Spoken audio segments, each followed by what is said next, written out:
Allez, c'est parti pour une nouvelle explication. Aujourd'hui, on plonge tête la première dans le parcours de Lee Se-hoon. On commence carrément à la fin du monde, rien que ça, puis on va suivre son retour étape par étape pour dominer l'académie Babel. En fait, c'est l'histoire du tout dernier forgeron de l'humanité, qui va utiliser des connaissances absolues pour réécrire une apocalypse qui, honnêtement, semblait inévitable. Et attention, cette régression, c'est pas du tout un coup de chance. C'est un plan magistral d'une précision vraiment chirurgicale.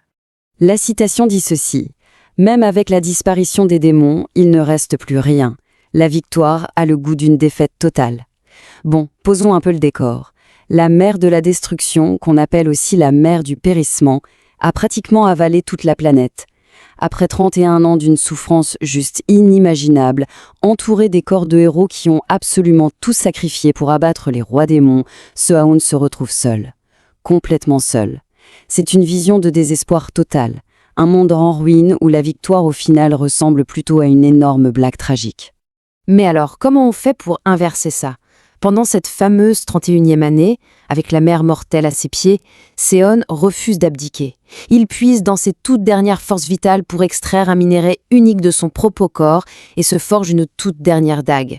Et au moment précis où les eaux vont l'engloutir, bam ! Il s'empale avec.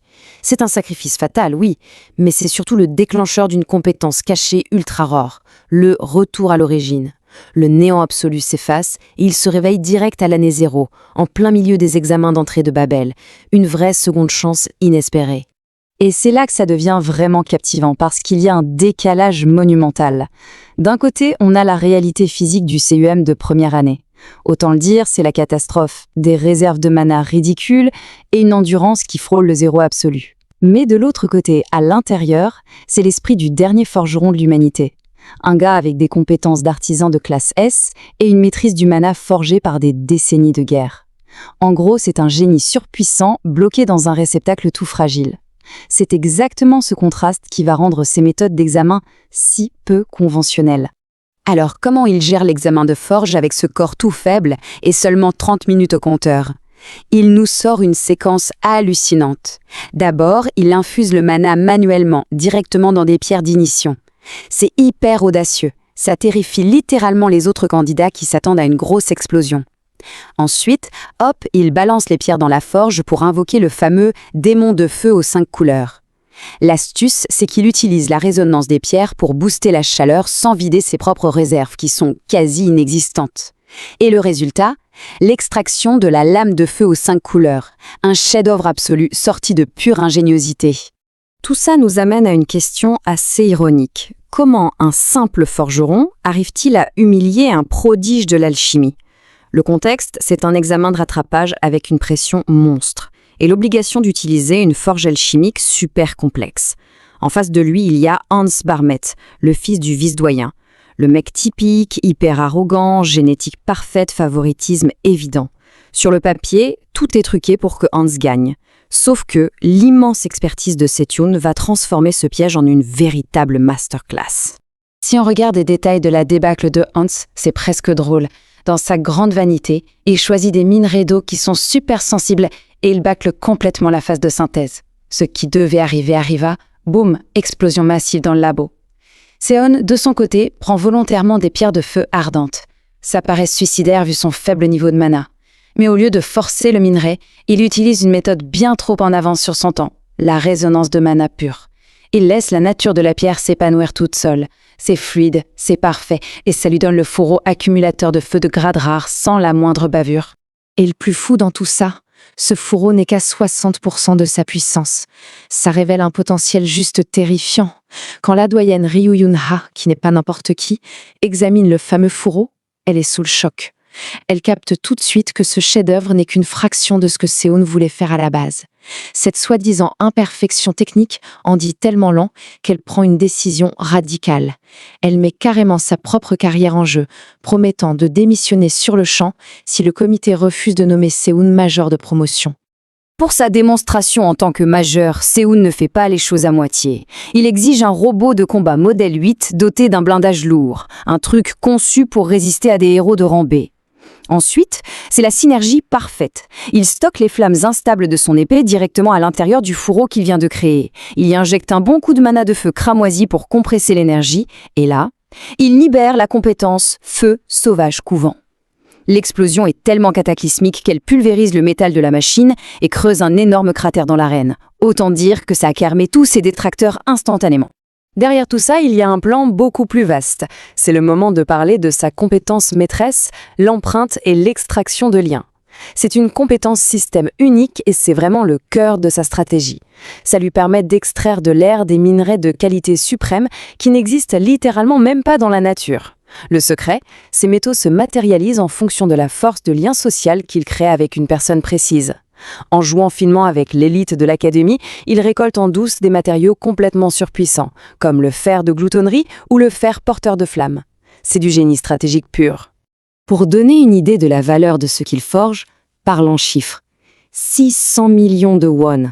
C'est la somme délirante atteinte par son épée longue de lumière blanche lors d'une vente aux enchères publiques très attendue. L'arme passe un test de vérification extrême fait pour détruire les équipements inférieurs. Non seulement l'épée repousse l'outil de test, mais son tranchant est tellement affûté qu'elle est reclassée au grade rare en direct. Ça déclenche une guerre d'enchères de folie, mais c'est la doyenne Ryu Yunha qui écrase la concurrence en sortant ses fameux 600 millions.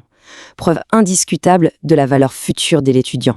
Du coup, on peut logiquement se demander pourquoi Seun consacre-t-il autant de temps et d'énergie à sauver ceux qu'il appelle les chiens du futur. Eh bien, c'est le cœur même de son grand plan. Dans son ancienne vie, l'organisation Pandémonium avait réussi à invoquer 6 divinités démoniaques qui ont éradiqué l'humanité. S'il veut un jour s'infiltrer là-bas et empêcher ce massacre, Seun sait qu'il a impérativement besoin d'une escouade d'alliés inarrêtables. En réparant les vies brisées de ses futurs héros dès aujourd'hui, il s'assure leur loyauté absolue pour la guerre totale qui s'annonce. On commence avec le premier de la liste, Yeom-sang-ha. Dans le futur, le monde entier va le redouter sous le nom de chien enragé. C'est le pilier terrifiant de l'escadron de la mort. Mais l'ironie est juste saisissante. À ce moment précis, c'est juste un étudiant de 3e année, super arrogant et surtout très frustré. Son style martial stagne complètement. Pourquoi ? Parce qu'il s'épuise à bloquer sa propre affinité pour le mana des ténèbres, croyant à tort que c'est un poison pour ses techniques de feu. Un vrai gâchis. La solution de Seiyuu-pun pour débloquer ça est d'une grande finesse tactique. Après une brève altercation, il extrait une pierre noire résonnante rouge directement de ses hangars. Avec ça, il lui conçoit 2 lances d'entraînement sur mesure, une cramoisie pour le feu et une noire pour les ténèbres. Le but, forcer ses hangars à embrasser totalement sa part d'ombre. En maniant les 2 armes en même temps, le futur chien enragé arrive enfin à équilibrer ses énergies destructrices.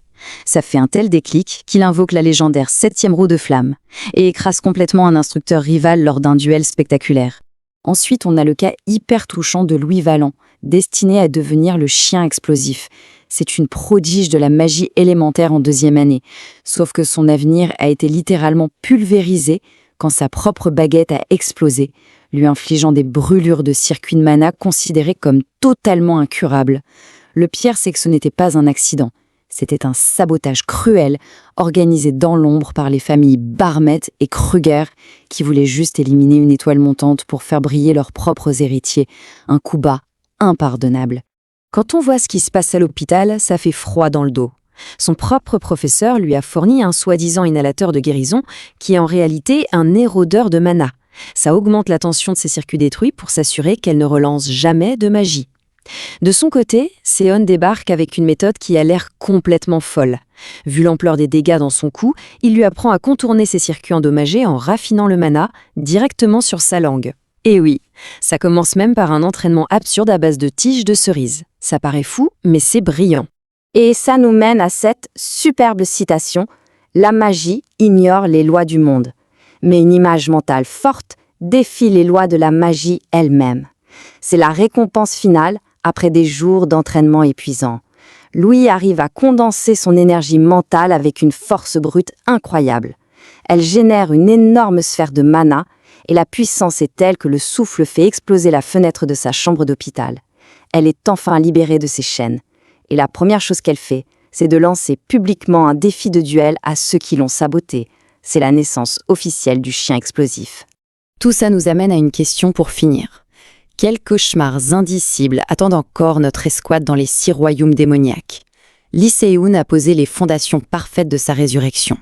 Entre ses coups d'éclat à la forge de Babel, sa récolte secrète de minerais complètement surpuissants et le recrutement minutieux de futurs héros brisés, l'équipe ultime commence à prendre forme.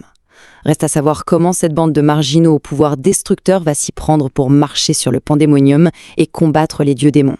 Une chose est sûre, l'épopée ne fait que commencer et ça s'annonce absolument légendaire.